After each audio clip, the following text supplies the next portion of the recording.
So today we're here with Chris Yoergler, and Chris is just a great guy and just a phenomenal practitioner. He appears on the Seven Rise channel frequently, and I've just been a huge fan of this guy.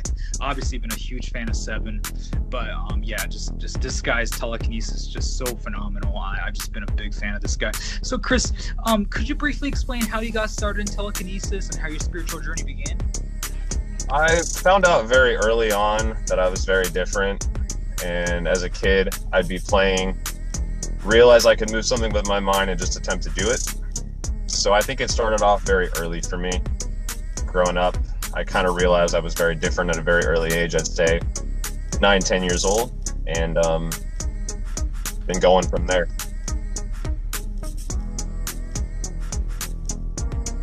As far as training goes, do you do a lot of meditation? Do you do like yoga or like Tai Chi or something like that? I would say my training encompasses life, where meditation, the way you treat people, the sense of consciousness of being one with everyone, which ultimately brings you inward, which will make you realize that training just doesn't start with this or start with that. Training is being a great person all around. So my training is pretty much every day. Meditation, the way I view the world. You know, there's lots. That's something I can elaborate on very much. Right. Okay. So, like, I saw one video that you made on one of your YouTube videos where you were talking about spending a lot of time with nature. Do you spend a lot of time in nature? Yes, nature is key when it comes to this. I spend most of my time there. I meditate there almost daily. Wow. And just kind of go into, the matrix, if you will, and just be still. And when you're still, everything comes to you.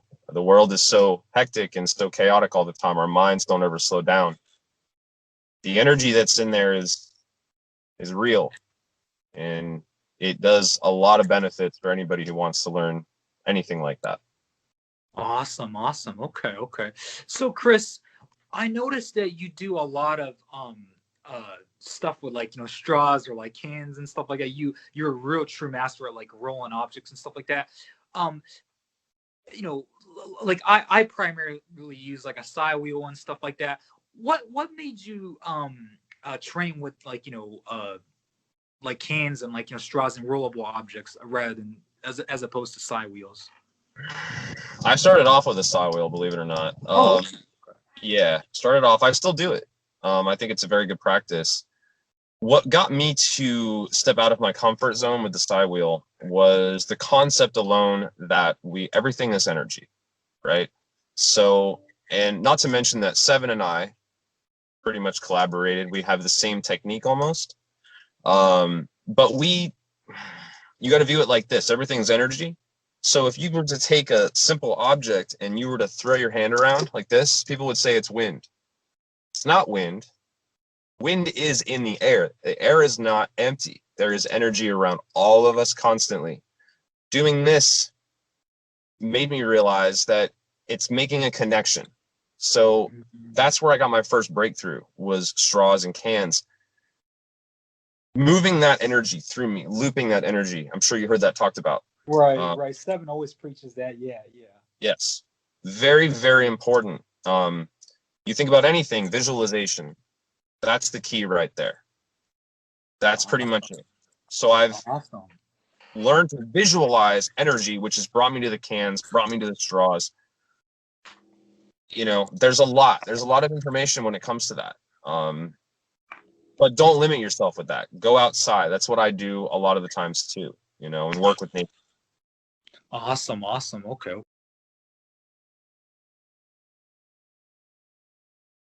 right. So how did your friendship with Seven begin? Interesting story. I was alone. I've always been alone in my TK journey. Right. And I'd like to say Seven and I were probably just destined to meet. One day I went on YouTube, searching out and seeking out somebody to talk to about telekinesis. Right. I found his videos. I sought him out, looked him up, went on Facebook, Messenger, asked him, can we talk about telekinesis? And we've known each other for, I don't know, I think it's like 3 or 4 years now, something like that. Wow. Okay. We're very similar. We just understand each other, and we just hit it off, and we bounce back and forth. And wow.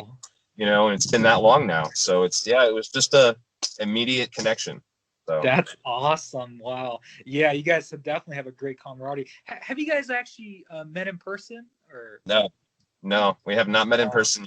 No. Wow. Okay. Right. That's beautiful. Yeah, no, I'm gonna be interviewing like Morbius Zion later today. But yeah, no, it's just beautiful to see like a trio that you guys have between Morbius and you, and because Morbius has a very similar, it seems like, as the skill set that he uses with telekinesis, as well as you and Seven, and yeah, it's just beautiful to see like a trio, like because with my teachers, Amin and Reza, we got a trio going as well. So yeah, nice. yeah, awesome. So, there's also, if I can mention, my current girlfriend is actually part of our group too, and any of the videos, she would be somebody who is on the same playing field as us. Any videos you saw on Seven's page, if you saw a female on there, that is her as well. So she is part of it too, actually. So there's a lot of people that we have connected with over time that have created this huge group of people, which is just amazing. What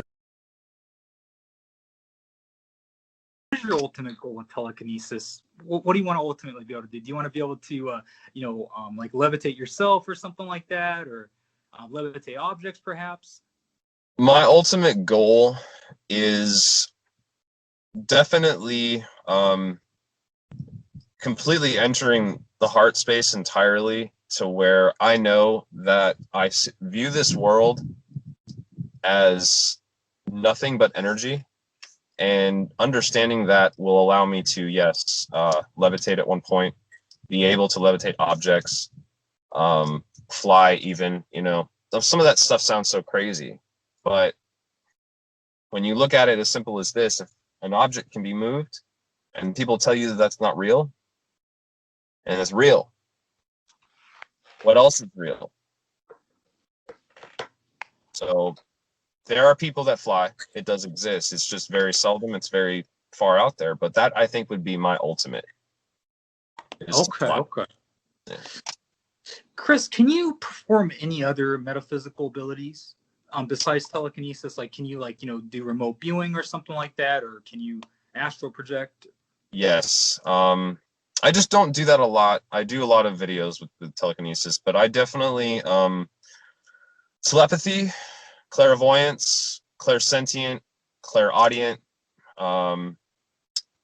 remote viewing, what else? Bilocation, like bilocate, be able to be in one place and another at the same time. Astral project. Wow. Yeah, a lot of stuff. That's really cool. It goes much deeper, because it's not something I chose. It's just that's who I am, Right. So I've always been that way. Awesome. Okay. Chris, what is the heaviest object that you've ever been able to move?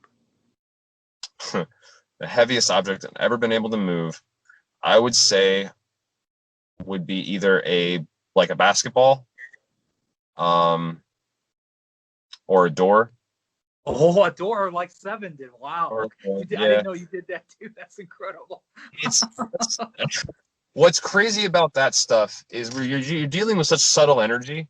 So when you're trying to, and this is like behind the scenes stuff, when you're trying to do this, the camera is on you. So the camera is your eyes, right? But also your eyes are the camera. So sometimes the camera doesn't catch what the actual cameras catch. There's been many times that I've done that, and okay. So you've done such an impressive demo, but you weren't able to capture it and stuff like that, basically. Yeah. Unfortunately, Yeah. Right. Okay. No, I can kind of relate to that as well. Like, I'm like, oh man, I just like did like a really cool demo. It's like, I wish I had that on camera. Like, I Yeah. know we as telekinetics like go through that a lot. So All the time.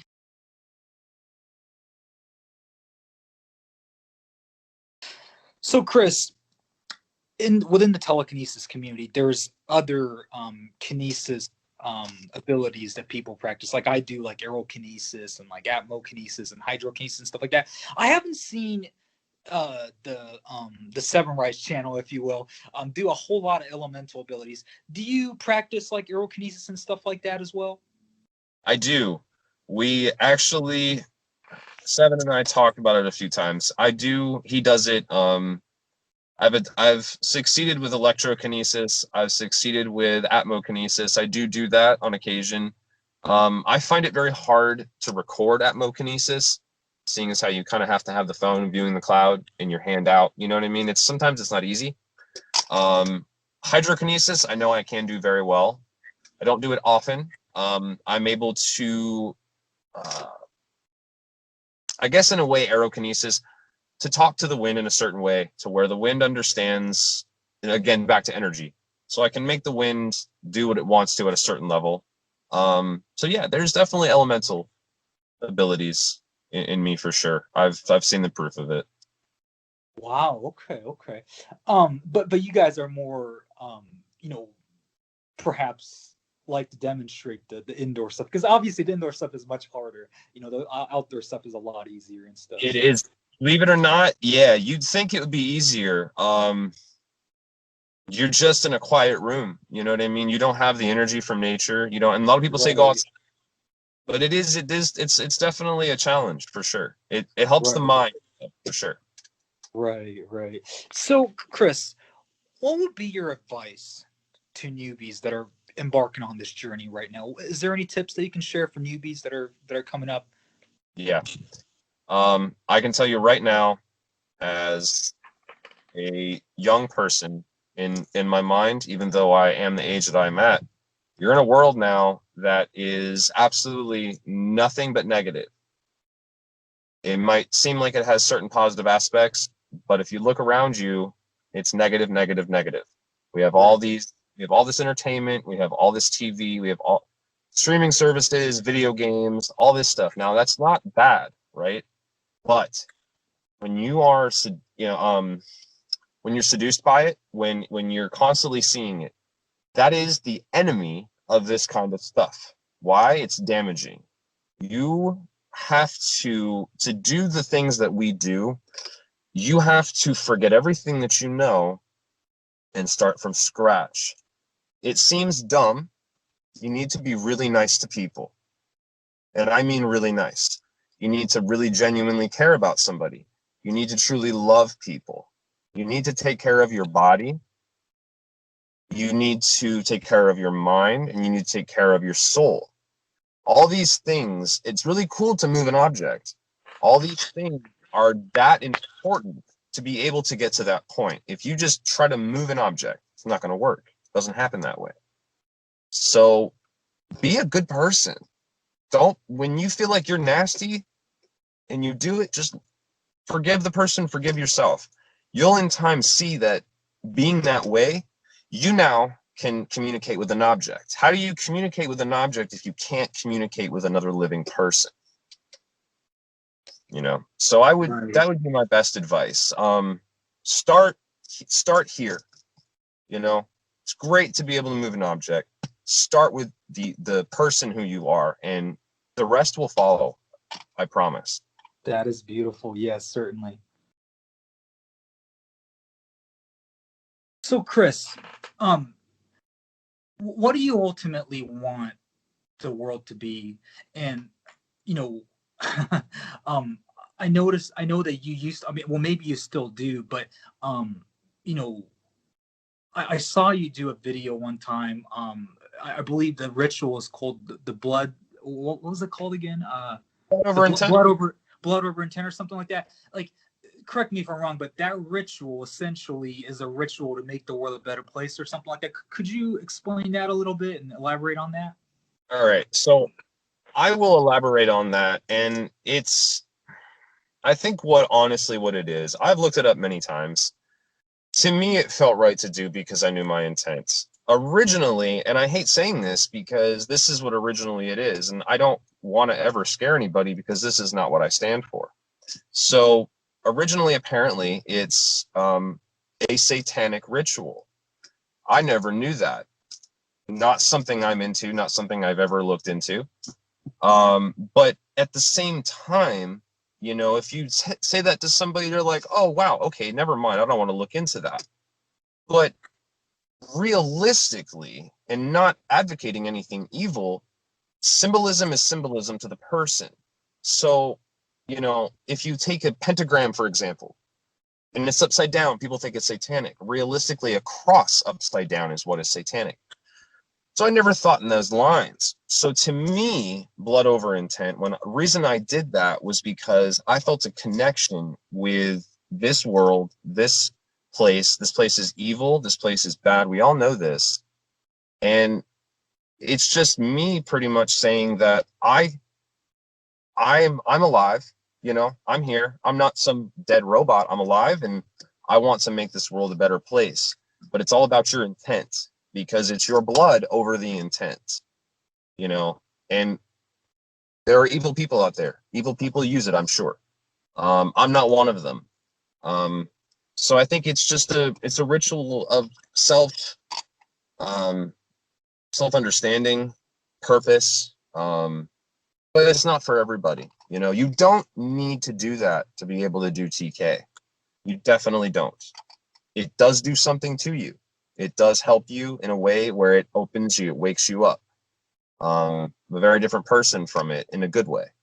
So, but again, like I said, I don't want to scare anybody. You know, it's not anything that I would suggest to do if you don't have good intent. Gotcha. Okay. Well, Chris, you're such a great guy and you're such a phenomenal practitioner. Thank you so much for this interview. Definitely check out the Kinetic 7 YouTube channel and the Telekinetic Minds YouTube channel, as well as the Facebook group. We'll link in the description below. So thank you so much for this interview, Chris. And, yes, thank you. Yeah.